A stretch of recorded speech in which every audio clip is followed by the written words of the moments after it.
እንደምን ሰነበታችሁ ተመልካቾቻችን አድማጮቻችን ይህ በየሳምንቱ የምናደርገው የመጽሐፍ ቅዱስ የውይይት ክፍለ ጊዜያችን ነው። በዚህ ሰሞን እያጠናን ያለነው ፍንጮች፣ ምሳሌዎች፣ ምልክቶች ትንቢትን በተለይ ለማጥናት ከመጽሐፍ ቅዱስ የምናገኛቸው ከታሪኮች ከሰዎች ታሪክ እንዲሁም ከመጽሐፍ ቅዱስ ከእስራኤል ሕዝቦች ታሪክ እንዲሁም ከቤተ መቅደሱ እነዚህን እያገኘንና ትንቢትን የበለጠ ለማስተዋል እያጠናን ያለነው። ዛሬ ደግሞ በሁለት ሴት ባለታሪኮች ዙሪያ እናጠናለን። ርዕሱ ሩትና አስቴር ይላል። ዛሬ ጥናታችን የእነሱን ታሪክ በማጥናት የመጨረሻውን ጊዜ በተለይ በአሁኑ ያለውን ጊዜ ለማስተዋል ከነሱ ታሪክ የምናገኘው ምን እንደሆነ እናያለን፣ እናጠናለን። ዛሬ ዋና ጥቅስ የተወሰደልን ከአስቴር መጽሐፍ ምዕራፍ 5 ቁጥር 2 ላይ ይገኛል። ምዕራፍ 5 ቁጥር 2 ንጉሱም ንግስቲቱን አስቴር በወለሉ ላይ ቆማ ባየ ጊዜ በዓይኑ ሞገስ አገኘች። ንጉሱም በእጁ የነበረውን የወርቁን ዘንግ ለአስቴር ዘረጋላት። አስቴርም ቀርባ የዘንጉን ጫፍ ነካች ይላል። ይህንንም ታሪክ ሌላውንም ታሪክ እናያለን። በዛም መሰረት መጽሐፍ ቅዱስን ለማስተዋል ትንቢትን ለማስተዋል የሚጠቅመንን ከዛ እናወጣለን። ያንን ከማድረጋችን በፊት ግን ጸሎት እናስቀድማለን። ወንድማችን ያዕቆብ መግቢያውን ጸሎት ያደርግልናል። በሰማይ ያለ አፍቃሪ አባታችን እጅግ አድርገን እናመሰግናለን። መልካም አባት ስለሆንክ በቃልህም ውስጥ ደግሞ ለህይወታችን የሚያስፈልገውን ነገር ሁሉ ስላስቀመጥክልን እናመሰግናለን።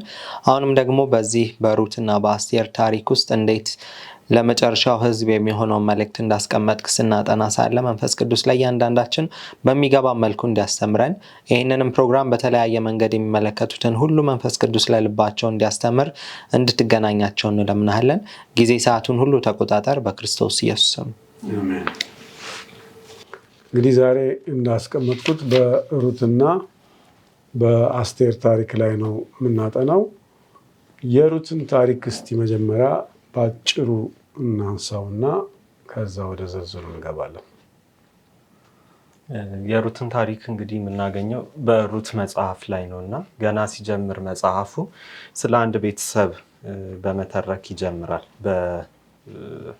በይሁዳ በቤትልሔም የሚኖሩ የነበሩ አንድ ቤተሰብ አቤሜሌክ የሚባልና ሚስቱም ደግሞ ኑኃሚን የምትባል እንደነበሩ ያስቀምጥልናልና እነሱ ይኖሩበት በነበረው አካባቢ ድርቅ እንደመጣና ከቤታቸው ተሰደው ሌላ ድርቅ ወዳልሆነበት ምግብን ማግኘት ወደሚችሉበት ቦታ ለመቀመጥ ስደት እንደተነሱ ከሁለት ወንድ ልጆቻቸው ጋር እንመለከታለን ታሪኩ ሲጀምር። ከዛም በኋላ እንግዲህ ይሄ መከራ ከሀገራቸው ወደማያውቁት አካባቢ ይወስዳቸዋል። በተጨማሪ ደግሞ እዛም እንደተቀመጡና መኖር እንደጀመሩ እንደገና ባሏ አቤሜሌክ እንደሚሞት ታሪኩ ይተርክልናል። ከዛም በዚህ ብቻ አያበቃም ታሪኩ። ልጆቿ ሁለት ወንድ ልጆች ነበሯት። ሁለት ወንድ ልጆቿ ከዛው ከሞዓብ ሀገር ሚስቶችን ለራሳቸው ይወስዳሉ። ከዛም በኋላ ታሪኩ ሲቀጥል እነዚህ ሁለት ወንድ ልጆቿም እንደገና ይሞቱና ከልጆቿ ሚስት ጋር ብቻዋን እንደቀረች ታሪኩ ይነግረናል። እና ምናልባት እንደዚሁ ስንመለከተው ብዙ ከባድ ላይሆን ይችላል በተለይ አሁን ለምንኖርበት እድሜ። ነገር ግን በዛ ጊዜ ሴቶች በራሳቸው ስራ መስራት ሰርተው ራሳቸውን ማስተዳደር የሚችሉበት አይነትም ሁኔታዎች አልነበሩም። እና እነዚህ ሰዎች ኑኃሚን በተለይ በሌላ ሰው ሀገር ሄዳ አርጅታለች፣ ልጆቿን ሞተውባታል። የሚያስተዳድራትና የሚያኖራት ሰው አይኖርም። ሜዳ ላይ ነበር የምትወጣውና በጣም ከባድ የሆነ ነገር እንደሆነ እንመለከታለን። ከዛም በኋላ ወደ ሀገሯ መመለስ እንደነበረባት ታውቃለች። ምክንያቱም በሰው ሀገር ላይ ራሷን የሚያስተዳድራት ሰው ስለሌለ። ወደዛ ስትመለስ ግን እነዚህ ሁለቱ የልጆቿ ሚስቶች ከሷ ጋር ለመምጣት መንገድ ይጀምራሉ። መንገድ ላይ ግን ደርሰው እነሱም ከሷ ጋር ይህንን መከራ እንዳይካፈሉ ወደ ሀገራቸው ተመልሰው እንደገና ሌሎች ባሎችን ማግባት ስለሚችሉ እንዲያገቡ ትነግራቸዋለች። አንደኛዋ ኦርፋ የምትባለው አንደኛዋ የልጇ ሚስት እሺ ብላ ትመለሳለች። ሩት ግን አንድ ቆራጥ የሆነ ውሳኔ ትወስናለች። እስከ መጨረሻው ድረስ ኑኃሚንን በሀገሯ ልትከተላት። እሱም ብቻ አይደለም፣ በኋላ ላይ የተናገረችው ንግግርም በጣም ጠለቅ ያለ መልእክትም ያለው ሕዝብሽ ሕዝቤ ይሆናል፣ የምታመልኪው አምላክሽ አምላኬ ይሆናል፣ እስከ መጨረሻው እከተልሻለሁ ትላታለች። በጣም ጥሩ። እንግዲህ አሳዛኝ ታሪክ ነው። በዚህ ምድር ብዙ አሳዛኝ ታሪኮች ተከስተዋል፣ ብዙ ናቸው። ስለዚህ አሁን የምጠይቃችሁ ጥያቄ ብዙ ሰዎች የሚያነሱት ጥያቄ ነው። በተደጋጋሚ ሲነሳ እንሰማለን። እግዚአብሔር አፍቃሪ አምላክ ነው፣ እንደገና ደግሞ ሁሉን ቻይ አምላክ ነው። አፍቃሪም ከሆነ ሁሉም ቻይ ከሆነ እንዲህ አይነት ክፉ ነገር ሲከሰት ለምን ዝም ይላል? በተለይ ደግሞ ሕፃናት ምንም ማያውቁ ሲሞቱ ወይም በሰዎች ሲሰቃዩ በደል ሲደርስባቸው ዝም ይላል። ወይ አፍቃሪ አይደለም ወይ ሁሉን ቻይ አይደለም፣ ሁለቱንም አይደለም የሚሉ ብዙ ሰዎች ይህንን ያነሳሉ። ስለዚህ ለዚህ ጥያቄ አሁን ከሰማነው ታሪክ ጋር ቀጥላችሁ ዘለቅ ብላችሁም ይሄ ጥያቄ በመጽሐፍ ቅዱስ እንዴት ይመለሳል የሚለውን እንየው እስቲ። እንግዲህ ሰው በእርግጥ በችግር ውስጥ ሲሆን ከነዚህ ሶስቱን አንዱን ሀሳብ ሊያስብ ይችላል። ማለት ወይ እግዚአብሔር የለም ሆኖ ነው ይህንን እኔ የማልፍበትን ጉዳይ የማያየው፣ ማለት ቢኖር ያይ ነበረ ስለሌለ ነው ማለት ነው የሚል አንድ ድምዳሜ ላይ ሊደርስ ይችላል። ወይም ደግሞ እግዚአብሔር በቃ ሁኔታዎቹ እንዲከሰቱ ከማድረግ ውጭ ሌላ አማራጭ የለውም፣ ችሎታ የለውም፣ ኃይል የለውም እዚህ ውስጥ ገብቶ የመቀየር የሚል ሌላ ሀሳብ ሊኖረው ይችላል። ወይም ደግሞ እግዚአብሔር ግድ አይለውም፣ እኔ በዚህ ውስጥ በማልፍበት በሚደርስብኝ ህመም ውስጥ በሚያጋጥመኝ ሀዘን ውስጥ በቃ እግዚአብሔር ግድ አይለውም የሚል ሊሆን ይችላል። ግን በመጀመሪያ እግዚአብሔር ሰውን የፈጠረበትን ሁኔታ የኤደንን ገነት ብናይ ልክ አሁን ኑኃሚንን እና ሩትን ከምናገኝበት ሁኔታ በጣም የተለየ ነው።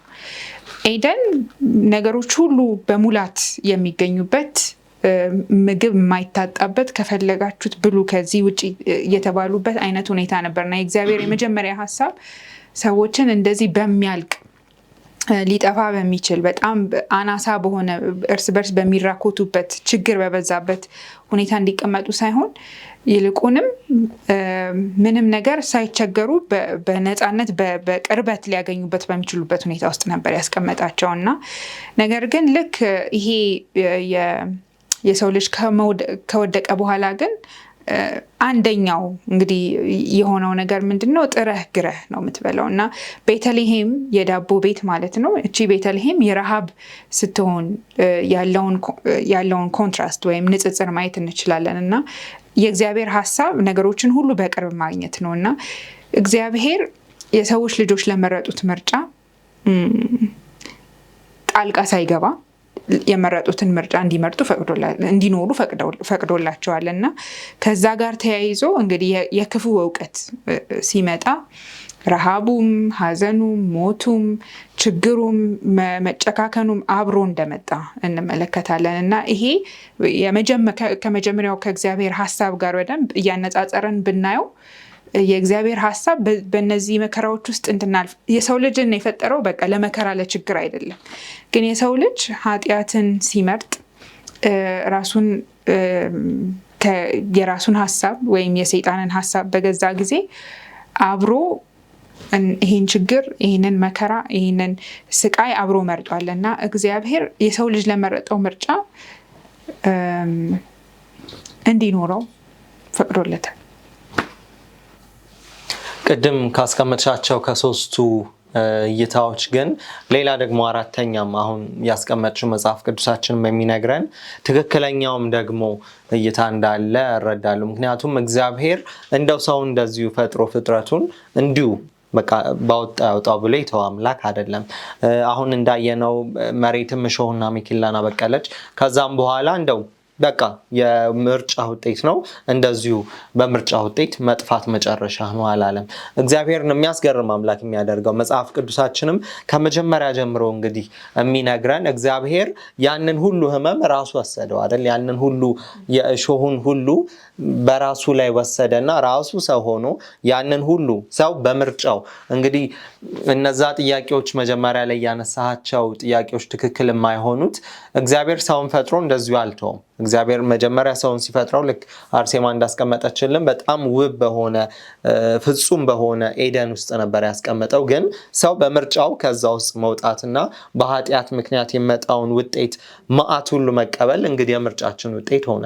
ግን እግዚአብሔር አሁንም እንደገና ሌላ ምርጫ ደግሞ ሲያስቀምጥልን እንመለከታለን። ምክንያቱም እግዚአብሔር እንግዲህ ህፃናት ይሞታሉ የሚለውንም ሐሳብ አንስታል። ህፃናት ብቻ ሳይሆን ሰዎች ሁሉ እንግዲህ እዚህ ምድር ላይ እስካለን ድረስ ሞት በቃ የሰው ልጅ ትልቁ ጠላት የማይለመድ ነገር ነውና ሞት የሚባል ጠላት አለን።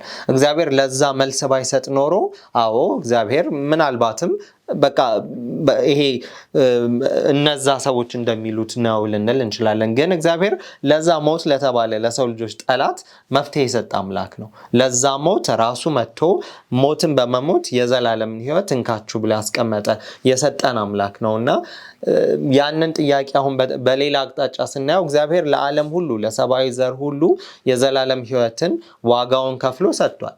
ስለዚህ እዚህ ምድር ላይ የምናየው እንዲያውም የሙከራ ጊዜ ነው እንጂ የዘላለም ህይወት ነው እግዚአብሔር ለሰው ልጆች ያሰበው ያዘጋጀው።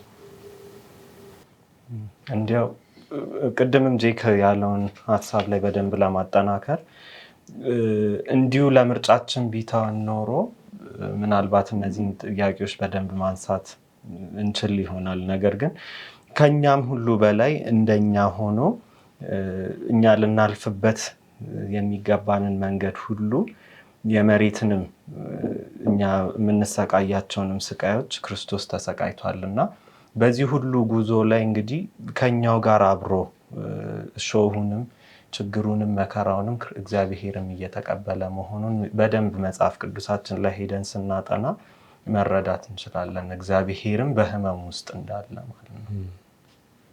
በጣም ጥሩ። እንግዲህ በዚሁ ታሪክ ፍሰት ስንከተል የሩት ታሪክ የናኦሚና የሩት ታሪክ ሲለወጥ እናያለን እና እስቲ እንዴት ነው የተለወጠው?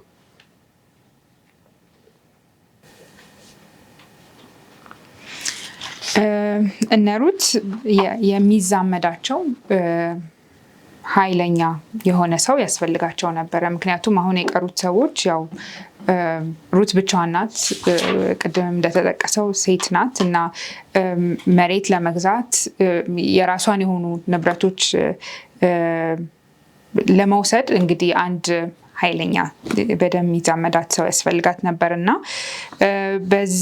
እንግዲህ የተገኘው ሰው በዚህ ሁኔታ ውስጥ የተገኘው ሰው ቦዔዝ ነው እና ስለዚህ ለሩት ለኑኃሚን በቦዔዝ ዘንድ ሞገስ አገኝ ዘንድ ልመላለስ ብላ ትጠይቃታለች። ከዛ ትፈቅድላታለች። ከዛ ቃርሚያ ከሌሎቹ ከሚሰበስቡ ሰዎች የሚተርፍን ነገር ለመቃረም በምትሄድበት ጊዜ ቦዔዝ ይመለከታታል፣ ይወዳታል፣ ይጠይቃል ማን እንደሆነች እና በቦዔዝ ፊት ሞገስ እንዳገኘች ከዛ እንዲሁም ሲያነጋግራት እኔ እኮ እንግዳ ነኝ፣ እኔ እኮ የማይገባኝ ነኝ ብላ ራሷን በቦዔዝ ፊት እንዳስቀመጠች፣ ነገር ግን በመጨረሻ በእርግጥ ከቦዔዝ የሚቀርብ አንድ ሰው ቢኖርም በዛ ሰው ፈቃደኝነት የሚያስፈልጋቸውን ነገር እንዳደረጉ በቦዔዝ በኩል እንመለከታለን።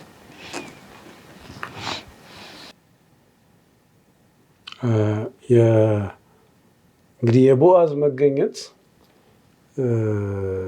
እንግዲህ ምን አይነት ሁኔታ ፈጠረ በኑኃሚንና አሁን ያልሽው ባጭሩ ነው ያስቀመጥሽው በኑኃሚንና በሩት ምክንያት ከዚህ ውስጥ ደግሞ የምናገኘው ትምህርትስ ምን አለ? የሚለውን ማንሳት ያስፈልጋል። አርሴማም እንደተናገረችው ወደ ኢየሩሳሌም መመለሳቸው እንደዚሁ አልጋ በአልጋ የሚሆን ጉዞ አይደለም። ወደ ቤታቸውም ሲመለሱ እንዲያውም ሩት መጽሐፍን ሄደን ስንመለከት ኑኃሚ መመለሷን የአካባቢው ሰዎች ሲመለከቱ በደስታ ነበረ ሊቀበሏት የነበሩት። ግን ምን ያህል ሀዘን ውስጥ እንደነበረች ከእንግዲህ ወዲህ ስሜን እንኳን ማራ በሉ እግዚአብሔር አስጨንቆኛል በከፍተኛ ሁኔታ ብላ ስትናገር እንመለከታለን። እና እንዲሁ አልጋ በአልጋ የሆነ ጉዞ አልነበረም። ሲመለሱም በፊት የነበራቸው ንብረቶች በሙሉ የእሱ አይደለም የሚሆኑት። ምናልባት ባልየው ቢኖር ኖሮ ባልየው መልሶ ሊመልስ ያስፈልገው ይችል ይሆን ነበር። ግን በባላቸውም ቅድም እንደተናገር ነው ሴቶች ያንን የማድረግ መብትም ስላልነበራቸው እንዲሁ ሜዳ ላይ ለመመለስ ሀገሬ ይሻለኛል ብላ ነበር የተመለሰችው። እና ምንም ተስፋ እየታያት አልነበረም። ሳስተውለው በምናቤም ስስለው ወደ ኢየሩሳሌም መንገዱ እንዲሁ የለቅሶ ነው የሚሆነው ስንመለከተው። እና በዛ መካከል ግን ለነሱ የቀረበ የአቤሜሌክ ዘመድ ሆነ ከዛን እነሱን ንብረቶች በሙሉ መቤዠት የሚችል ሰው መገኘቱ በጣም ትልቅ ደስታ ነው።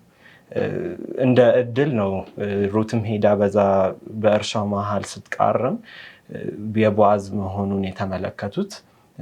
ከዛም በኋላ የቦዓዝ መሆኑን ስትሰማ ኑኃሚን በጣም በደስታ ነው የተሞላችው። ምክንያቱም እሱ ያለንን ንብረት ሁሉ ማስመለስ ይችላል የሚለው ዜና በጣም ትልቅ ደስ የሚያስብል ዜናም ነበረ ማለት ነው። እና ወደኛ ህይወት እንግዲህ ስንመለስ እኛም በዚሁ በኃጢአት ምክንያት ቅድም የዘረዘርናቸው ኃጢአት ምክንያት ከኤደን ገነት መውጣት ነበረብን። ለኛ የተሰጠን ትልቅ ስጦታ እግዚአብሔር የሰጠን የህይወትም የኤደን ገነትም ያ ደስታ ከኛ ተቀምጧል። ስለዚህ እንደ ሩት እንደ ኑኃሚን ሁሉ በዚህ ሀዘን ውስጥ እያለን ይሄንን ማስመለስ የሚችል ሰው ማስመለስ የሚችል አካል መገኘት አለበት። ሙሉ ደስታ ፍጹም እንዲሆን ደስታችን እና ይሄም ደግሞ በክርስቶስ ተፈጽሟል። እንደ ቦዓዝ ሁሉ ይሄ በሰይጣን የተወረሰብንን ሀብት በሙሉ ክርስቶስ እንደኛ ሆኖ የኔና የናንተ የተመልካቾችም ወንድም ሆኖ ይሄ የተወሰደብንን የተቀማብንን ነገር ማስመለስ የሚችል እሱ ነው። እና ይሄ ለኛ እንደነ ኑኃሚን በጣም ትልቅ ደስ የሚያስብል ዜና ነው ብዬ አምናለሁ። ልክ አሁን የነ ሩትና ኑኃሚን ታሪክ እንግዲህ የሰው ልጆችንም ታሪክ እንዴት እንደሚያስተምር እያየን ነው። እና እንግዲህ ያቺ ሩት የነበራት አማራጭ ምንድነው? እነዛ ከሰበሰቡት በኋላ መጨረሻ ላይ ቃርሚያውን ሄዳ መልቀም ነበረ። እና በኃጢአት ምክንያት እኛም እግዚአብሔር ካስቀመጠን ቦታ ስለጎደልን የሰው ልጆች አማራጭ የሆነው ከዋናው ሳይሆን እንደው ከተረፈው ከቃርሚያው በቃ በዚህ ምድር የምንኖረው ህይወት የዛን አይነት ህይወት እንደሆነ እና እንደው የሚገኘውን ትንሽዬ ደስታ እየቃረምን በዛ መኖር ነበረ። ግን እግዚአብሔር በክርስቶስ አማካኝነት ሰው ልጆችን ሁሉ ሲቤዥና ሲያድን ልክ ቦዔዝ ለሩት እንዳደረገው እግዚአብሔርም ያንን ደስታ ለኛ በክርስቶስ አማካኝነት እንደመለሰው እንመለከታለን። እና እግዚአብሔር ለእስራኤላውያን ያቋቋመው የሚያስገርም ታሪክ ማለት ህግም ነው እኮ አይደል? አንድ ሰው ለዘላለም አይሸጥ መሬቱን ርስቱን ይላል። እና ያ ሰው ያ ባለ ርስት ለዘላለም መሸጥ የለበትም። የቅርብ ሰው ካለው የቅርብ ሰው ያንን ሰው ባጣ ጊዜ በተቸገረ ጊዜ ሊቤዠው ያንን መሬት እንደገና የሱ እንዲሆን ሊቤዠው ይችላል የሚል እግዚአብሔር የሚያቋቋመው አስገራሚ ታሪክ አስገራሚ ህግ ዘሌዋውያን ምዕራፍ 25 ላይ የምናገኘው ነው። እንግዲህ በነሩት ታሪክም ሲከሰት የምናየው ሌላው የምንመለከተው አንድ ነገር ምንድነው? ቦዔዝ በሩት ላይ ሩትን መውደዱ ነው። ማለት ሩት እንግዲህ ምንም የላቸውም፣ በሀዘን የተመለሱ ናቸው። እና እንዲያውም በመግቢያችን ላይ በችግራችን ውስጥ እግዚአብሔር የለም ወይም ገብቶ ምንም ሊያደርግ አይችልም ብለን ያነሳናቸውን 3 ሀሳቦች በደንብ እግዚአብሔር ከነድካማችን በጣም የማይገባን ሆነን ሳለ በእኛ ላይ ኢንትረስት እንዳለው እኛን እንደሚወደን አልፎ ከነዚህ ሁሉ አልፎ እንደሚወደን የሚያሳይ ሀሳብ አለው። እና ቦዔዝ በጣም አንደኛው ለዚህ ለመቤዠቱ ብቁ ያደረገው ነገር መዛመዱ ነው እና እግዚአብሔር ለሰዎች ይሄን ያህል ቀርቦ ስጋና ደማቸውን በቃ ሰዎች የሚሆኑትን ሆኖ የሚሰማቸውን ሆኖ ኢየሱስ ክርስቶስ በዚህ ምድር ላይ እንደሄደ እናያለንና ቦዔዝ የክርስቶስ አንድ ገላጭ የሚሆነው በዚህ ነው። ሌላው በጣም የሚገርም ነገር ደግሞ ቦዔዝ የረዓብ ልጅ የተለያዩ ሴቶችን በመጽሐፍ ቅዱሳችን ውስጥ ስናይ አይሁዳዊ ያልሆኑ ነገር ግን በኢየሱስ የውልደት የዘር ሀረግ ውስጥ የገቡ ሰዎች አሉና እንግዲህ ሩትም ይህንን እድል አገኘች ማለት ነው እና እነዚህን ሀሳቦች ከዚህ ታሪክ ውስጥ ልናገኝ እንችላለን። ጥሩ ነው። የአለፈው ሳምንት ያየነው የነ ሎጥ ታሪክ የሞዓብ ዘር መነሻው እዛ ላይ ነው። ከሞዓብ ነው የመጣችው ሩት። ግን ያው ክፉ ስራ የሰሩና ከአባታቸው የወለዱ ነበሩ የሞዓብ ዘሮች እና ያንን በዛም ነው የሚታወቁት እና በኋላም የእስራኤልም ህዝቦችንም ያሳቱ ናቸው። በተለይ ያኔ በለዓም በሚረግማቸው ሰዓት ግን ከዛ ህዝብ ሩት ወጣች። አሁን እንዳነሺው በኢየሱስ ሐረግም ረዓብም አለች፣ የከነዓን ሴት ማለት ነው እና የሩት የወለደችው የዳዊት አባት ቅድመ አያት አካባቢ ነው የወለደችው እና የዳዊትም ዘር ውስጥ ገባች ማለት ነው እና የሚገርም ነው። ከሚያሳዝነው ታሪክ እግዚአብሔር እንዴት ቀይሮ ወደ የሚገርም ታሪክ እንደለወጠው እናያለን። በዛ ላይ ደግሞ አስተማሪነቱ አሁን እናንተ እንዳነሳችሁት እኛ በጠፋንበት ጊዜ የሚበዥን ወደ ተትረፈረፈው የሚወስደን የቅርብ ዘመድ የሆነን ኢየሱስ ክርስቶስ ዘመዳችን ሆኖ እንዳዳነን አስቀድሞ በብሉይ ኪዳንም ራሱ የተነገረ በታሪካዊ ምሳሌ የተቀመጠልን ታሪክ ነው። እንግዲህ እንደምናነሳው ደጋግመን በዚህ ጥናታችን የትንቢትን ስናጠና እነዚህ ታሪኮች እንዴት ያለ መሰረት እንደሚጥሉን ማየት እንችላለን። አሁን የምንቀጥለው ወደ አስቴር ታሪክ እንሄዳለን። ወደዛ ከመሄዳችን እረፍት እናደርጋለን። ከእረፍት ስንመለስ ደግሞ የአስቴርን ታሪክ እናነሳለን።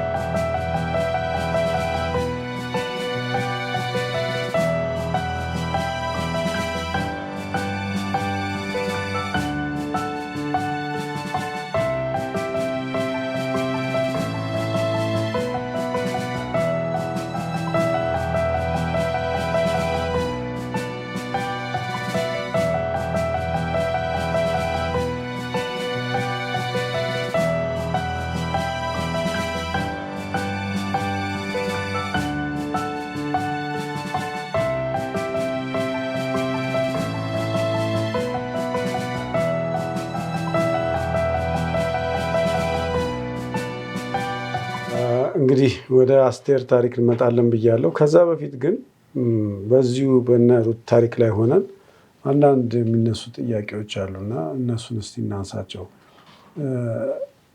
የሰይጣን የሰው ልጆች ላይ መብት አለው እንዴ? አሁን እንደፈለገው ሊቆጣጠራቸው መብት አለው ካላችሁኝ ደግሞ ለምን ማለት አይቀርም።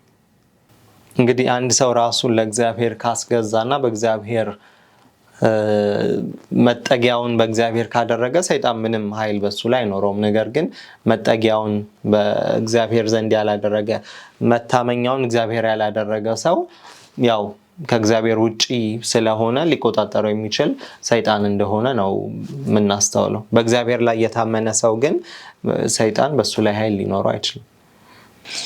የዚህ ዓለም ገዥ የውሸት አባት ተብሎ የተጠቀሰው ሰይጣን የራሱ ለማድረግ ይጥራል ማንንም ሰው እና ይሄ ማለት ግን መብት አለው ማለት አይደለም። በዛ ሰው ህይወት ላይ በተለይ በክርስቶስ ኢየሱስ ለዳነ እና አሁንም ያዕቆብ እንደጠቀሰው እምነቱ በእግዚአብሔር ላይ ለሆነ ሰው የሰይጣን አገዛዝ ወይም ከሰይጣን አገዛዝ ስራ አይደለም ማለት ነው። መጀመሪያ በመጽሐፍ ቅዱስ የሞተ ሰው እግዚአብሔር ሲያስነሳ የምናየው ሙሴን። ሙሴ ላይ መጥቶ በጣም ተከራክሯል። መብት አለኝ ብሎ በምን አግባብ ነው መብት አለኝ ብሎ የሚከራከረው? አግባቡማ ያው ሰይጣን እንግዲህ ሁሌም ከሳሽ ነው እና የወንድሞች ከሳሽ ይሏል ራእይ ላይም ስንመለከት እና ኃጢአቱን በመዘርዘር ሙሴ አድርጎት የነበረውን ነገር በመዘርዘር አይገባውም፣ ይህ ሰው እኮ ኃጢአተኛ ነው እና ከሞት መነሳት አይገባውም እያለ ሲከራከር እንደነበረ ነው ይሁዳ መጽሐፍ ላይ የምናገኘው። ነገር ግን በክርስቶስ የተቤዠ በክርስቶስ መቤዠት ማለት እንደገና መዋጀት መገዛት ማለት እንደገና በክርስቶስ ደም መታጠብ ማለት ነው እና በክርስቶስ የተቤዠ ሰው ግን ራሱን ሙሉ ለሙሉ በእግዚአብሔር ስር በእግዚአብሔር መጠጊያ ያደረገ ሰው ግን ሰይጣን በሱ ላይ ምንም ክስ ቢኖረውም እግዚአብሔር እንዲያውም ምንድነው የሚለው? እግዚአብሔር ዘካርያስ ላይ ነው አይደለ? እግዚአብሔር ይገስጽ ብሎ ክርስቶስም የተቆጣው ሰይጣንን። ምክንያቱም ክርስቶስ ዋጋው ሙሉ ለሙሉ ከፍሏል። ክርስቶስ የኖረው ምንም ኃጢአት ነቅጦ የሌለበት ንጹህ ህይወት ነው። ስለዚህ አንድ ሰው በክርስቶስ ሲታመን ያ የክርስቶስ ህይወት የሱ ህይወት ይሆናል፣ የሱ ይቆጠርለታል እና በዛ ምክንያት ያ ክስ ሁሉ ውድቅ የሚሆነው በክርስቶስ አማካኝነት ነው። ጥሩ ነው። ግን ያለፈው 1-2 ሳምንት አንስተነዋል። የኢዮብ ታሪክ ላይም ስንሄድ አነጋገሩ ስብሰባ ላይ ሄዶ ሰይጣን በዓለሙ ሙሉ መብት እንደሆነ ነው የሚናገረው በዚች ምድር ላይ እና በሱም አንጻር መታየት አለበት እላለሁ። በእንዲህ አይነቱ ስብሰባ ላይ መገኘቱን ምንም አይነት ምልክት በአዲስ ኪዳን ላይ አናገኝም፣ ወይም ከኢየሱስ ክርስቶስ ሞት በኋላ አናገኝም እና የሰዎች ልጆች ከነበሩበት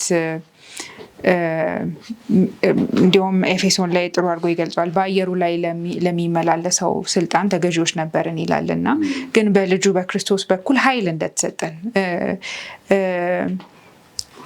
መቤዠት እንደሆነልን እንመለከታለን። መጀመሪያ የሰው ልጅ እንዲገዛ ነበረ እግዚአብሔር የፈጠረው፣ ግን በሰይጣን አገዛዝ ስር ሲወድቅና ያንን የመግዛትን ስልጣን ለሰይጣን አሳልፎ ሲሰጥ እናገኘዋለን። ግን ከኢየሱስ ክርስቶስ ሞት በኋላ ይህንን አገዛዙን ፉሊ ኤክሰርሳይዝ ሲያደርገው በፊት እንደነበረው ሲለማመደው አናይም እና በአየሩ ላይ ላለው አለቃ ስልጣን ተገዢዎች የነበርነውን በልጁ በክርስቶስ በኩል በሰማያዊ ስፍራ አስቀመጠን ብሎ ኮንትራስቱን ያስቀምጠዋል ጳውሎስ እና ስለዚህ ይሄ ግን እንዴት ሆነ ቢባል በባለፈው ሳምንት ጥናታችንን ባየነው በዳንኤል ምዕራፍ 13 ላይ ለጻድቃን ምዕራፍ 7 ቁጥር 13 ላይ ለጻድቃን ፍርድ የሆነው በአዳኛቸው ምክንያት ነው። ልክ ቦዔዝ እንደተቤዣቸው ማለት ነው። እነ ሩትን እነ ኑኃሚንን ሊቤዣቸው ወደ ቀድሞ ሁኔታቸው ሊመልሳቸው እንደቻለ መጀመሪያ የነበራቸውን ያጡትን በሐዘን ምክንያት በሞት ምክንያት በኃጢአት ምስቅልቅል ምክንያት እቺ ምድር የተሰበረች በመሆኗ ምክንያት ያጡትን ያንን በፊት የነበራቸውን ነገር ሁሉ በቦዔዝ በኩል እንዳገኙ እኛም ደግሞ በክርስቶስ ኢየሱስ በኩል ያጣነውን ወይም በሰይጣን የተወሰደብንን ስልጣን መልሰን እንዳገኘን መመልከት እንችላለን። ጥቅሱን ለማንበብ ይችላል። መርሳት የሌለብን ሰይጣን ያው ክሱን አያቆምም እኮ የተሸነፈ ጠላት ቢሆንም መክሰሱን በቻለ ሁሉ ደግሞ እዛ ሰው ላይ ጥፋት ለማምጣት መሞከሩን መቼም አያቆም፣ እስከ መጨረሻ ይታገላል። ግን ራእይ ምዕራፍ 12ም ስለ ጦርነቱ ከነገረን በኋላ ልክ ቁጥር 10 ላይ ምን ይላል? ታላቅ ድምፅን በሰማይ ሰማሁ እንዲህ ሲል አሁን የአምላካችን ማዳንና ኃይል መንግስትም የክርስቶስም ስልጣን ሆነ። ቀንና ሌሊትም በአምላካችን ፊት የሚከሳቸው የወንድሞቻችን ከሳሽ ተጥሏልና እነርሱም ከበጉ ደም የተነሳ ከምስክራቸውም ቃል የተነሳ ድል ነሱት፣ ነፍሳቸውንም እስከ ሞት ድረስ አልወደዱም ይላልና ድል የሚነሳው ማንም ሰው በበጉ ደም የተነሳ ነው፣ በክርስቶስ ደም የተነሳ ነው እና ከምስክራቸው ቃል የተነሳ ከበጉም ደም የተነሳ ድል እንደሚነሱት እንመለከታለን። ጥቅሱን ለማንበብ ያህል በኤፌሶ ምዕራፍ 2 ላይ መጀመሪያ የነበርንበትን ሁኔታ ሲናገር በበደላችሁና በኃጢአታችሁ ሙታን ነበራችሁ፣ በእነርሱም በዚህ ዓለም እንዳለው ኑሮ በማይታዘዙትም ልጆች ላይ አሁን ለሚሰራው መንፈስ አለቃ እንደሆነው በአየር ላይ ስልጣን እንዳለው አለቃ ፈቃድ በፊት ተመላለሳችሁባቸው ብሎ ይናገርና ከዛ ግን ወደ ታች ሄደን ስናነብ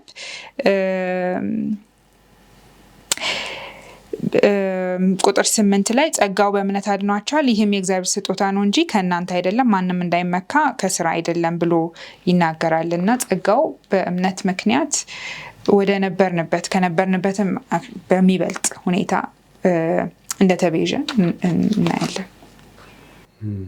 በጣም ጥሩ። ያኔም ቢሆን እግዚአብሔር ያነሳለት ኢዮብን አየኸው ወይ ሲለው አይ እሱማ በጉቦ እኮ ነው የሚያመልክ ነው ክርክሩ የነበረው። እዚች ላይም እንደው ትንሽ ጥያቄን ባነሳ ደስ የሚለኝ እንዴት ነው ዛሬስ እኛም በጉቦ ነው እግዚአብሔር የምንከተለው እሱ አይደለም የሚለውን ብናነሳው ጥሩ ነው። የኢዮብንም ሄደን ታሪኩን ስንመለከት እግዚአብሔር በኢዮብ ላይም ተማምኖ ነበር አድርግና ከዛም በኋላ ሞክር ኢዮብ የማን እንደሆነ በግልጽ ለሌሎች ዓለማትም ለመላእክትም ምስክር እንዲሆንና ኢዮብ እንግዲህ በነዛ ሁሉ መከራዎች ውስጥ በእያንዳንዱ ቀን ሲያልፍ ምናልባት ለኛ ዛሬ እንደዚሁ ስንመለከተው ቀላል የሆነ ነገር ሊመስለን ይችላል። በአንድ ቀን እንዳሉ ልጆቹ ንብረቱ ተቀምቶ በአንድ ቀን ይሄንን ሁሉ ነው ያጣው። ከዛም በኋላ ደግሞ እንደገና በተጨማሪ ጤናውንም አጥቶ ነበርና ብዙ ሰዎች እኮ ሲመጡ እንደው አንዳንዱ ኃጢአት ሰርተ ነው ተናዘዝ ይሏል፣ ሌላው ሚስቱን ጨምሮ እግዚአብሔርን ረግመሙት ይሉት ነበር። ነገር ግን ኢዮብ እግዚአብሔር ታማኝነቱን ያምናል። አሁን የሚመለከተው ነገሮች በሙሉ መልካም ቢሆኑ ባይሆኑ እግዚአብሔር ለምክንያት እንደሚያደርጋቸው እግዚአብሔር በኋላ ላይ ይህንን ሁሉ መመለስ እንደሚችልም ከፈለገ ይመልሳል። ነገር ግን በእግዚአብሔር ታማኝነት ላይ ነበረ የተማመነው ኢዮብና እንግዲህ ዛሬ እኛ የእያንዳንዳችንን ህይወት እንግዲህ መፈተሽ አለብን። እግዚአብሔር የሆነ ነገር ይሰጠኛል በሚል ነው የምንሄደው ወይስ እውነት እግዚአብሔር መልካም የሆነ ታማኝ የሆነ አምላክ እንደሆነ ስለምናምነው ነው? እና ይሄ በመከራ ውስጥ እንደ ኢዮብ የሚፈተንበት ጊዜም ይመጣል፣ ለብዙዎቻችንም ይፈተናል። ዛሬ ሁሉም ነገር በተደላደለበት ሰዓት ላይ ሁላችንም ክርስቲያኖች ነን ልንል እንችላለን። ነገር ግን ሰይጣን እንደዚሁ በክስ ምክንያት የእያንዳንዳችን ባህሪ በሚፈተንበት ጊዜ በእንደዚህ አይነት ፈተናዎች ውስጥ በምናልፍበት ጊዜ እውነት ታማኝ እንሆናለን ወይ? ታማኝ ካልሆንን መጀመሪያውኑም አልነበረም። እግዚአብሔር ኢዮብን እንደፈተነው ሰይጣን የእኛም ህይወት የምር ሰይጣን በፈተና ላይ ሲያስቀምጠን የሚያመጣውን ሀሳብ እውነት እናደርጋለን ማለት ነው። እና በፈተና ውስጥ ነው የምር ከእግዚአብሔር ጋር ቆመናል ወይስ አልቆምንም የሚለውም የሚታየው። ዕንባቆም ላይ አንድ በጣም እንደዚህ አይነት ተመሳሳይ ሀሳብ እናገኛለን እና ዕንባቆም በእግዚአብሔር ፊት በጣም በብዙ ጩኸት በብዙ ምሬት እንዴት አታየንም ወይ ያለንበትን ሁኔታ ብሎ እየዬ ሲል እናገኘዋለን እና ከአንድም ሁለት ጊዜ እንደዛ በማለት እግዚአብሔር እንደሚጠብቅ ይናገራልና ግን እግዚአብሔር ረድቶት ይህንን ሲል እናየዋለን። ቁጥር 17 ምዕራፍ 3 ላይ የመከራን ቀን ዝም ብዬ እጠብቃለሁ፣ ምንም እንኳን በለስም ባታፈራ ወይንም ሐረግ ፍሬ ባይገኝ፣ የወይራ ስራ ቢጎድል፣ እርሾችንም ነብልም ባይሰጡ፣ በጎች ከበረቱ ቢጠፉ፣ ላሞችን በጋጥ ውስጥ ባይገኙ፣ እኔ ግን በእግዚአብሔር ደስ ይለኛል፣ በመድኃኒቴ አምላክ ሐሴት አደርጋለሁ በማለት ይናገራልና እግዚአብሔር እኔ በስራ ላይ ነኝ፣ ምድር ሁሉ ጸጥ ትበል፣ በመቅደስ ውስጥ ነኝ ባለው ጊዜ እንደተጽናና ዕንባቆምን እናገኛለን እና አንዳንድ ጊዜ በእርግጥ ምንም የማይገባ በቃ ጭራሽ በረከቱ ስላለ ማምለክ ብቻ ሳይሆን ያለንበትን ሁኔታ እንኳን ማስረዳት ማንችልበት ሁኔታ ውስጥ ልንገባ እንችላለን። ግን እግዚአብሔር በረዳን መጠን ራሱን በገለጠልን ጊዜ ልክ ለኢዮብ እንዳደረገው ይሄ የእግዚአብሔር መገለጥ ሰውን እንዲህ ሊያደርገዋል እና ምንም ባይገኝም እኔ በእግዚአብሔር ደስ ይለኛል የማለትን ኃይል ከእግዚአብሔር ሰው ሊቀበል ይችላል። በጣም ጥሩ። እሺ እንግዲህ ወደ አስቴር ታሪክ እንሄድና እስቲ መጀመሪያ በትንሹ ባጭሩ የአስቴርን ታሪክ እናንሳ። እስራኤላውያን በምርኮ እያሉ የተከሰተ ታሪክ ነው እንግዲህ እና አርጤክሰስ የሚባለው ንጉስ በሱ ዘመን የተከሰተ ታሪክ ነው። አርጤክሰስ በአንድ ወቅት ግብዣ ያደርጋል። በዛ ጊዜ ንግስቲቷ የነበረችው ንግስቲቷ እንድትመጣ ያዛል ለሹማምንቱ ሁሉ ለማሳየት። ነገር ግን አልመጣም ትልና ትቀራለች። በዛ በጣም ያዝናል፣ ይቆጣል። ከዛ በኋላ እሷን ከንግስትነት ማዕረግ ይሽራትና ሌላ ንግስት እንድትመረጥ በነበረው ግዛት ሁሉ ትእዛዝ ያወጣል እና ለሱ ንግስት ልትሆን የምትችል ከሴቶች ሁሉ እየመጡ መወዳደር ጀምራሉ። በዚህ ጊዜ አንዲት አይሁድ በምርኮ የሄዳ የነበረች አስቴር የምትባል ሴት የምናገኘው እዚህ ጋ ነው። አስቴር ከመርዶኪዎስ ከሚባለው ዘመዷ ጋር አብራ ትኖር ነበርና እሷም መልኳ ውብ ስለነበረች ለንግስትነት እሷም ለውድድር ትመጣለች። ከዛ በኋላ ንጉሱ በጣም ከሌሎች የበለጠ እሷን ይወድና እሷን ይመርጣል። ከዛ በኋላ እሷ ንግስት ትሆናለች እና እሷ ንግስት ከሆነች በኋላ ይሄ ንጉስ ደግሞ በዛ በሹማምንቱ መሃል ሃማን የሚባል አንድ ሰው ነበርና ከሌሎቹ ሁሉ እሱን ከፍ ከፍ እንዳደረገው እንመለከታለን። ከዛ በኋላ ደግሞ በሃማ ምክንያት የተከሰተ ታሪክ ደግሞ እንዳለ ይነግረናል። በሃማን እኮ ምንድነው የተከሰተው? ሃማ እንግዲህ ያዕቆብም እንዳለው ከሁሉም ባለስልጣኖች ይልቅ እጅግ ከፍ ከፍ ያለ እንደነበረ እንመለከታለን እና በዛ ዘመን እንግዲህ እነዚህ ሹማምንቶች ሲያልፉ ነገስታት ሁሉ ሲያልፉ አክብሮታቸውንም ለመግለጽ እየሰገዱ ያሳልፏቸው ነበርና ሃማም እንደዚህ የሚሰገድለት አይነት ሰው እንደነበረ ያን ያህል ስልጣን እንደነበረው መመልከት እንችላለን። ይሄ መንግስት እንግዲህ ሲጠቅስልንም የአስቴር መጽሐፍ ሲጀምር የተጠራውም ድግስ ከህንድ እስከ ኢትዮጵያ ይላል አይደል? በዛ መካከል የነበሩትን ሀገራት በሙሉ አጠቃሎ ይገዛ የነበረ የዓለም መንግስት ነው እና የዚህ ሁሉ ዓለም መንግስት ላይ የተሾመና ያን ስልጣን የነበረው ሰው እንደሆነ እንመለከታለን። እና ሁሉም በመንገድ ላይ በሚያልፍበት ጊዜ ሁሉም ያጎነበሱ ሲሰግዱለት፣ አንድ ግን አልሰግድም ብሎ እምቢ አሻፈረኝ ያለ ሰው እሱም ደግሞ መርዶክዮስ እንደሆነ እንመለከታለን። እና ይሄንን መጥተው አሽከሮቹ ሲነግሩት ለሃማ ሁሌ እንደማይሰግድለት በዚህ በአክብሮት ዝቅ እሱ እንደማይል ሲመለከት ይቆጣል።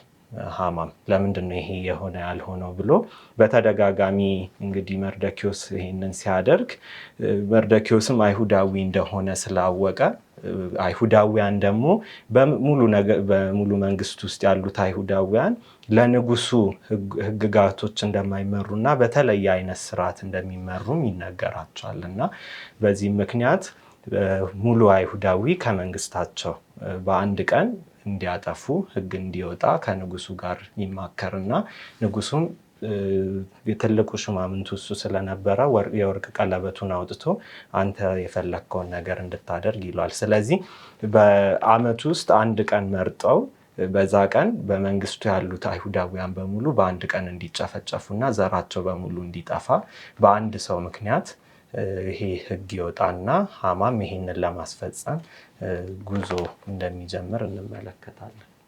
በጣም ጥሩ። እና ምንድነው ታዲያ የሃማን የምር ችግር? ምክንያቱም አሁን እንዳስቀመጥከው ከንጉሱ በስተቀር በጣም ባለስልጣን ነው እና ምንድነው እዚህ እንዲናደድ ያደረገው? አንድ ሰው አልሰገደልኝም ብሎ የኃይል እና የስልጣን እንግዲህ መፈለግ ነው። ምክንያቱም እንግዲህ በተመሳሳይነት ከሰይጣን ጋር ያለውንም ማወዳደር እንችላለን እና ሰይጣን የሚጋርድ ኪሩብ እንደነበረ እግዚአብሔር ፊት እንደሚቆም እግዚአብሔር መገኘት ውስጥ እንደሚቆም ተነጋግረናል እና ግን ዙፋኑን ከእግዚአብሔር ከዋክብቱን ከእግዚአብሔር ዙፋን በላይ ማድረግ እንደፈለገ እንመለከታለን እና እንዴት ይሄ አይሰገድልኝም የሚል እንዴት ከዚህ በላይ አይደለሁም የሚል ፍላጎት እንደነበረውና ይሄ ሁሉ ግን ራሱ ላይ ያነጣጠረ ነው ማለት የማገልገል ህዝቡን እንትን የማድረግ ሀሳብ እንዳልነበረው የምንመለከተው የእግዚአብሔርን ህዝብ ለማጥፋት እንደሞከረ እናያለን እና ሰይጣንም እንደዚሁ ለእሱ አገዛዝ ላልሰገዱት ለአውሬው ምስል ላልሰገዱት ይሄንን የሰይጣንን ሀሳብ ላልገዙት ጥፋትን እንደሚፈልግ ሁሉ በመርዶኪዎስ በሐማም ላይ በተመሳሳይነት ይህንን አይነት ፍላጎት በእግዚአብሔር ህዝብ ላይ ሲኖረው እንመለከታለን።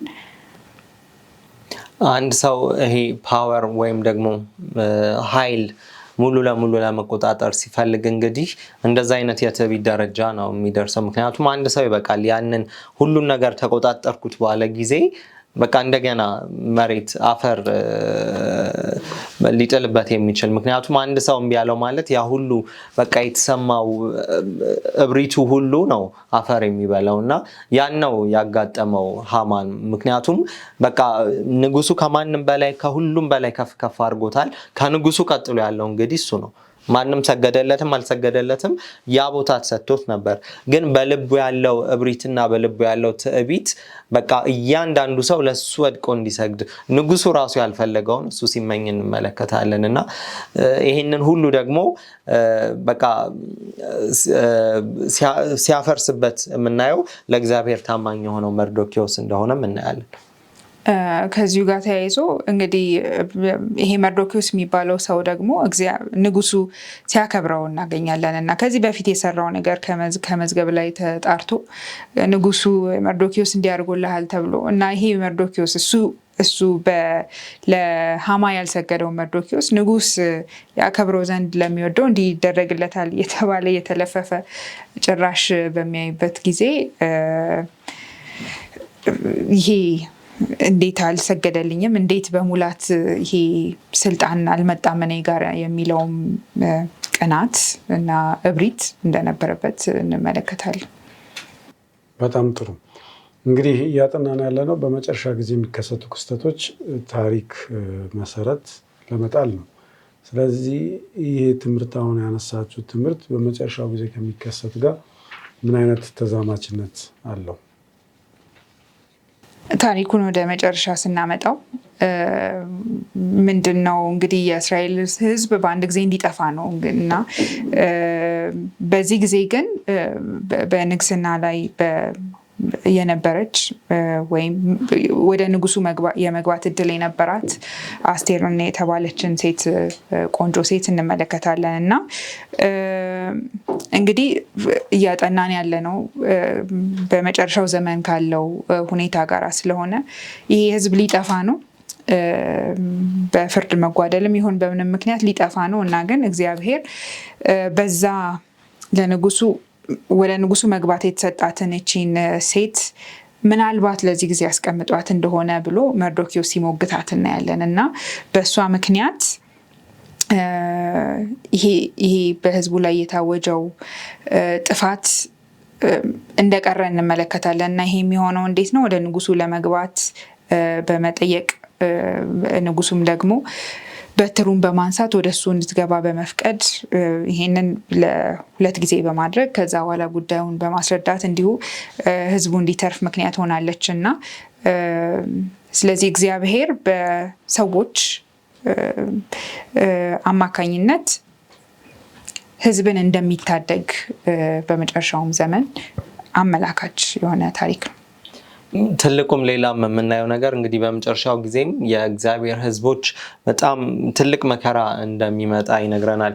ማቴዎስ 24 ላይም ስንመለከት ክርስቶስ ስለ መጨረሻው ዘመን ሲናገር ህዝብ ከሆነበት ጊዜ ጀምሮ ታይቶ የማይታወቅ በጣም ታላቅ መከራ ይሆናል ይላል እና መጽሐፍ ቅዱሳችንም ስናጠና ይሄ መከራ ልክ ከያዕቆብ መከራ ጋር እንዳይመሳሰል የምናገኘው ሀሳብ አለና በዚህ በአስቴር መጽሐፍም የምናገኘው ያ በአይሁድ ህዝብ ላይ ተደቅኖ የነበረው መከራም ልክ ከዚህ ጋር እኩል ነው። ምክንያቱም የታወጀው በጊዜው በመንግስት በጣም ትልቅ ከሚባለው ሰው እያንዳንዱ ሁሉም ዘራቸው እንዲጠፋ ነው እና በሰዋዊ አይን ስንመለከተው በጣም የሚያስደነግጥ የሚያሸብር ትልቅ አደጋና መከራ ነበርና በመጨረሻም የእግዚአብሔር ሕዝቦች እንደዚህ አይነት መከራ ከፊታቸው እንደሚደቀን እንመለከታለን።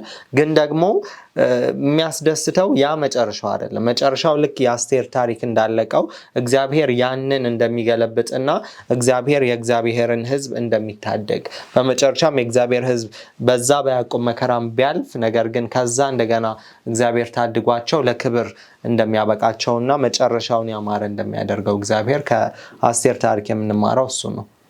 ራዕይ ምዕራፍ 13 ላይም ሄደን ስንመለከት ከዚሁ ጋር በተመሳሳይነት ይሄ የመጨረሻው ዘመን ላይ እነዚህ የእግዚአብሔር የተመረጡ ሰዎች ከእግዚአብሔር ጋር አቋማቸውን ያደረጉ ሰዎች መከራ የሚደርስባቸው እንደዚህ መንገላታት የሚደርስባቸው ሰይጣንም የሚያሳድዳቸው በዚሁ በመስገድ ምክንያት እንደሆነም እንመለከታለን። ሄደን ስንመለከት ራዕይ ምዕራፍ 13 ሰይጣን አውሬው ዓለም ሁሉ የአውሬውን ምልክትና የአውሬውን ውበት ያየ እንዲደነቅ ያደርጋል ይለናል ሄደን በደንብ ስናጠናው። ከዚያም በኋላ ግን የተወሰኑ ሰዎች እውነተኛውን አምላክ ብቻ የሚከተሉ በጉ ስም በግንባራቸው ላይ ተጻፈላቸው፣ እነሱ ግን ይሄንን እምቢ እንደሚሉ ከዛም በኋላ ሰይጣንም አውሬውም እነዚህን ሰዎች እንደሚያሳድዳቸው እንመለከታለን ማለት ነው። እና ሐማም ያ የስግደት ይሄ ኃይል ጥማቱ በሰይጣን ውስጥም በሰይጣን ልብ ውስጥም የበለጸገው ይሄው የስግደት ጥማት እንደሆነ እንመለከታለን። የመጨረሻውም ዘመን በዚሁ በስግደት ምክንያት እንደሚሆን መመልከት እንችላለን። በጣም ጥሩ። እዚህ ላይ መርዶክዮስ የሚናገረው ከባድ ንግግር አለና ለአስቴር ማን ያውቃል ወደዚህ የመጣሽው ለዚህ ሊሆን ይችላል፣ አንቺም ቢብቲ መዳን ከሌላም ሊመጣ ይችላል ይላታል። ይሄ ለእኛ የሚናገረው ነገር አለ ወይ? በዚህ ጊዜ መወለዳችን አጋጣሚ ነው ወይስ አይደለም ከሚለው ጋር እያይዛችሁ እንድትመልሱልኝ እንፈልጋለን። በዚህ ጊዜ ብቻ ሳይሆን በዚህ ቦታ መቀመጣችን፣ በዚህ ሁኔታ ውስጥ ማለፋችን እግዚአብሔር ሁሉንም የሚያይ አምላክ ነው እና እያንዳንዳችን እንግዲህ የመጣንበት ጊዜ የመጣንበት ቤተሰብ የምናልፍበት መንገድ ሁሉ የተለያየ ነው። ግን እግዚአብሔር በዛ ውስጥ እንድናልፍ ሲፈልግ በዛ ውስጥ የሆነ ልንሰራ የሚፈልገው ነገር እንዳለ ከአስቴር ታሪክ የምንማረው እሱ ነው እና ምናልባት ማን ያውቃል ለዚህ ጊዜ ይሆን እግዚአብሔር በዛ ቦታ ያስቀመጠሽ የሚለው ለእያንዳንዳችንም የሚሰራ ታሪክ ነው። በትምህርታችን ሊሆን ይችላል፣ በስራችን እግዚአብሔር የሆነ ቦታ ሲያደርሰን የሆነ ቦታ ላይ ስንቀመጥ እዛ ቦታ ላይ የእግዚአብሔርን ሕዝብ ለመታደግ እንደዚህ ትልቅ የሚመስል ስራ ሊሆን ይችላል፣ ወይም ደግሞ ትንሽም የምትመስል ስራ ሊሆን ይችላል። ግን የእግዚአብሔር ማንነት በዛ አካባቢ ለማሳየት የእግዚአብሔር ማንነት ለመመስከር ሊሆን ይችላል ነውም እግዚአብሔር በዛ ቦታ የሚያስቀምጠን። እንግዲህ ሁልጊዜ የአስቴር ታሪክ አሁን በመልካም ሁኔታ ነው የተፈጸመው እና አንዳንዴ ግን ነገሮች በመልካም ሁኔታ ሳይፈጸሙ ሲቀሩ እንዴት ነው ነገሩ? እግዚአብሔር መታደግ የለም ማለት ይቻላል? ትልቁን ስዕል ማየትና እሱ ላይ ትኩረት ማድረግ በጣም አስፈላጊ ነው። ምክንያቱም እንግዲህ አሁን እንኳን ስናጠና በዚህ ሰሞን እንኳን ጥፋት እንደሚመጣ፣ ችግር እንደሚመጣ፣ መከራ እንዳለ፣ ፍርድ እንዳለ፣ የቁጣ ጊዜ እንዳለ፣ የእግዚአብሔር ቀን እንደሚመጣ እነዚህን ሁሉ እየተነጋገርን ነው እና ወደ መከራ ወደ ችግር ነው አመላካች የሆኑት። ግን ከችግሩ በኋላ አልፎ ደግሞ መፍትሄ እንዳለ፣ ከዓይኖች ላይ እንባ እንደሚታበስ፣ ኢየሱስ ክርስቶስ ወደ ምድር እንደሚመጣ፣ ፍርድ ሳይዛባ እንደሚሰጥ፣ ለጻድቃን እንደሚፈረድ እናያለን እና ትልቁ ስዕል ላይ ትኩረት ማድረግ እያለፍን ያለ ነው በመከራ ውስጥ ያለ የተሰባበረ ምድር ላይ እንደሆነ ማሰብ ይረዳል። ምክንያቱም አርቀን ስናየው ይሄ ሁሉ ወደ መጨረሻ ከእግዚአብሔር ጋር አብሮ ወደ መኖር የመሄድ መንገድ ነው እና በዛ መነጽር ስናየው የተሻለ ይሆናል። እኛ ህይወታችን ላይም እግዚአብሔር እንዲገዛ ከፈቀድን ሙሉ ለሙሉ እግዚአብሔር በእኛ ህይወት ውስጥ እንደፈለገው እንዲጠቀምም ስንፈቅድ እግዚአብሔር አንዳንዱን እንደ አስቴር በጣም ትልቅ የሆነ ተአምራዊ ለውጥ በእኛ ህይወት ውስጥ መጠቀም ይችላል። አንዳንዴም ደግሞ በእኛ ሞት በእኛ ስቃይ ውስጥ ሌሎች ተመልክተው የእግዚአብሔርን ፍቅርም እንዲመለከቱ እግዚአብሔር ሊፈቅድ ይችላል እና አንዳንዶች በእንጨት መሃል ተከተውን ተሰንጥቀው ሞቷል። በዚህ ለእግዚአብሔር ሰብኳል። አንዳንዶች ደግሞ በድል ውስጥ ለእግዚአብሔር ሰብኳል። እና እውነት እግዚአብሔርን እናምነዋለን ወይ? በየትኛውም ሁኔታ ውስጥ ቢያሳልፈኝ በክብርም ይሁን በመዋረድ እግዚአብሔርን አምነዋለሁ ወይ? መጨረሻ ላይ ሁሉን ነገር ለመልካም እንደሚያደርግ አምነዋለሁ ወይ ነው እኔ ጋር ነው ያለው ጥያቄ። እና ሮሜ ላይም ደስ የሚለኝ ጥቅስ ሮሜ ምዕራፍ 3 ገና ሲጀምር የኛ አለመታመን እግዚአብሔርን ታማኝነቱን አያጎድለውም። ሁሌም እግዚአብሔር ታማኝ ነውና በታማኝ እጆቹ ላይ ራሴን አሳልፌ ስሰጥ እንደ ዳዊት ጓደኞች ከፈቀደ ይግደለኝ የማለትም ነው እምነት። ካልፈቀደም ልንሞት እንችላለን፣ ግን በእግዚአብሔር ላይ ታማኝነቴን አደርጋለሁ የሚለው ነው እምነት እንጂ ሁሌ መልካም ነገር የሚያደርግልኝ ከሆነ አምነዋለሁ ካልን እኛ ጋር ነው የእምነቱ ችግር ያለው። ግን በእኛ ህይወት ውስጥ በውጣ ውረድም ይሁን በመሰቃየት በመሞት ውስጥም ይሁን በድል ውስጥ እግዚአብሔር በእኔ ህይወት እንደ መልካም ነገር ተጠቅሞት ሌላውን መስበክ ይችላል ብለን ራሳችንን ሙሉ ለሙሉ ለእግዚአብሔር ማስረከብ አለብን። ዕብራውያን ምዕራፍ 11ንም ስናጠና የምናገኘው ሁለቱን ንጽጽር ነው። ምክንያቱም ገና ሲጀምር አቤልን ይነግረናል። አቤል እምነት ነበረው ግን ሞተ። ከዛ ቀጥሎ ደግሞ ሄኖክን ያመጣል። ሄኖክ እምነት ነበረው፣ እግዚአብሔር ደግሞ ወደ ሰማይ ወሰደው ይላል። ከዛ እንደገና ደግሞ ቀጥሎ ያሉትንም ይነግረናል። አብርሃምን እና ሳራን እግዚአብሔር በእምነት ልጅ ሰጣቸው። ከዛ ግን እንደገና ልጅን ደግሞ መስዋዕት አድርግልኝ ይለዋል። ከዛ የዳንኤልን ጓደኞች አሁን የተጠቀሱትን እነሱን ከእሳት ሁሉ እግዚአብሔር አድኗቸዋል። ነገር ግን በክርስትና ታሪክ ደግሞ ስናጠና እግዚአብሔር ዝም ያለበትም ጊዜ ነበር። በእሱ አምነው የነበሩት በእሳት ሲጣሉ፣ ለአንበሳ ሲጣሉ ዝም ያለበት ጊዜ ነበር። ከዛም የታደገበት ጊዜ ነበር። ነገር ግን እንዳለ ስናጠናው አንድ የምንማረው ነገር እምነት ዲፔንድ የሚያደርገው እምነት የሚመሰረተው በውጤቱ ላይ ሳይሆን እግዚአብሔር በማንነቱ ላይ። እግዚአብሔር ተአማኝ አምላክ። ባለፈው ሰንበት ትምህርት ስናጠና መዝሙር 46ን ስናጠና ነበርና ምድር ብትነዋወጥ በቃ እንዳለ ከቦታቸው ሁሉ ቢወሰድ በእግዚአብሔር መታመን፣ መጠጊያችንን በእግዚአብሔር ማድረግ መታመን፣ እሱ ነው እምነትና በውጤቱ ላይ ሳይሆን በእግዚአብሔር ማንነት ላይ መተማመን ነው እምነት የሚለውን እንማራለን። በጣም ጥሩ። እንግዲህ አንድ ያለኝ የመጨረሻ ጥያቄ ምንድን ነው? ራዕይ መጽሐፍ ላይ ስናይ ብዙ የሚያስፈራራ የሚመስል ነገሮች አሉና አንዳንድ ሰዎች ልጆችም ተለቅም ያሉ ኧረ ያስፈራራል፣ የሚያስፈራራ ነገር ነው ያለው፣ አለማንበቡ ይሻላል ወይም ደግሞ ፈራል የሚሉ ምን ምክር ትሰጣለህ? መሀል ላይ እንዳታቆሙ እስከ መጨረሻው ድረስ አንብቡት ነው። ምክንያቱም እስከ መጨረሻው ድረስ ስናነበው ይህን ሁሉ የሚያስፈራ ጊዜ ወይም የመከራው ጊዜ ይመጣል የምንለው ጊዜ አልፎ ከኃጢአት የሌለባት ምድር እንግዲህ መጽሐፍ ቅዱሳችን መጀመሪያና የመጨረሻዎቹ 2 ምዕራፎች ናቸው ኃጢአት የሌለባቸው እና ወደ እነዛ ደግሞ የምንሻገረው ወደ መጨረሻው የምንመጣው እስከ መጨረሻው ካነበብነው ነው እና መሀል ላይ እንዳታቆሙ ነው።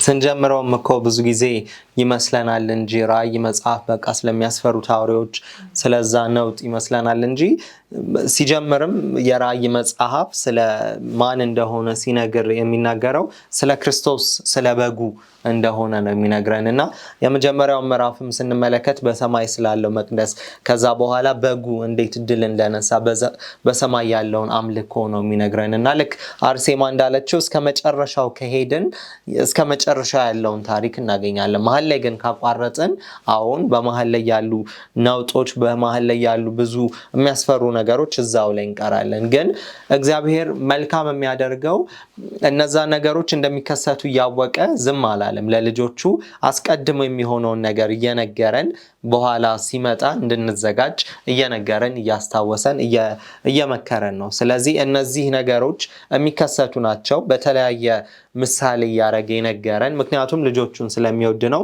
ግን ደግሞ መጨረሻው ያማረ ነው። እግዚአብሔር ለልጆቹ ዳግም እንደሚመለስ እንደገና ለልጆቹ ድል እንደሚነሱ ደግሞ የሚነገር ደስ የሚል መጽሐፍ ነው። እንደተባለው ራእይ ምዕራፍ 21 ቁጥር 5 ላይ ሄጄ ላንብብላችሁ። በዙፋኑም የተቀመጠው እነሆ ሁሉን አዲስ አደርጋለሁ፣ ለእኔም እነዚህ ቃሎች የታመኑና እውነተኛ ናቸውና ጻፍ አለኝ ይላልና የራእይ መጽሐፍ እንግዲህ ገና መጀመሪያም ስንጀምር የጠየቅናቸው ያነሳናቸው ጥያቄዎች የምንኖርበት ምድር በጣም በኃጢአት ተጨማለቀች በመሆኗ በመከራ ውስጥ ነው ሁላችንም የምናልፈው። ከፍ ይበልም ዝቅ ይበልም ሁላችንም በመከራ ውስጥ ነው የምናልፈው እና የራእይ መጽሐፍ እንግዲህ በጉ ራሱ እንዴት ይሄኛውን በኃጢአት የተበላሸውን ዓለም እንዴት ሁሉን አዲስ እስከሚያደርግ ድረስ እንዴት እንደሚያደርሰው እና እግዚአብሔር ላይ ያለንም እምነት እንዴት መጨመር እንዳለበት እርሱ በጉን ማታመን እንዳለብን የሚያስተምረን ነው እና መጨረሻው ደግሞ እግዚአብሔር ራሱ በአፉ የተናገረ ነው። ይሄ ነገር ሁሉ ላይመስለን ይችላል፣ ታማኝ ነውና ጻፍ አለኝ ይላልና ሁሉንም ነገር አዲስ የሚያደርግበትን መንገድ ሚስጥሩን የምንመለከትበት መጽሐፍ ስለሆነ ሁላችንም ማንበብ አለብን ብዬ አምናለሁ። በጣም ጥሩ ተመልካቾቻችን፣ እንግዲህ እዚህ ላይ እናጠቃልላለን። አሁን እንዳነበብነው እንደሰማነው የእግዚአብሔር ቃል ተስፋ የሚሰጥ እውነቱን እየነገረን ግን መጨረሻ ላይ መዳን እንዳለ ተስፋ እንዳለ ይሄ የኃጢአትና የመከራ ጊዜ የሚያበቃበት ጊዜ እንዳለ የሚናገር መጽሐፍ ነው። ይህንን በማሰብ በዚህ በመጽናናት በእምነታችን ላይ መጠንከር እምነታችን ሊመሰረት ይገባዋል። አሁን የመጨረሻውን ጸሎት እናደርጋለን። ቅዱስ መሐሪ ቸር አፍቃሪ የሆንክ አምላካችን እጅግ አድርገን እናመሰግናለን። ለእኛ ለትናንሾቹ ያንተን አሰራር ያንተን ፍቅር ስለገለጽክልን የገለጽክልንን ደግሞ ይህንን የከበረ ነገር እንደከበረ እንድንቆጥረው ለሌሎችም መናገር እንድንችል በአንተ ላይ ያለን መተማመን ከምን ጊዜው የበለጠ የጠነከረ የተመሰረተ እንዲሆን ለምንሃለን። ምንም ቢመጣ ምን በአንተ ላይ ጸንተን የምንቆመ ልጆች አድርገን እንዳጠናነው እንደተማርነው እንደሰማነው ሁሉ እንዳንተ ልጆች እንደ እግዚአብሔር ልጆች የጸናን ታሪካችንም ለትውልድ የሚተላለፍ እንዲሆን ለምንሃለን። ጊዜ ሰዓቱን ተረከብ። በክርስቶስ ስም አሜን።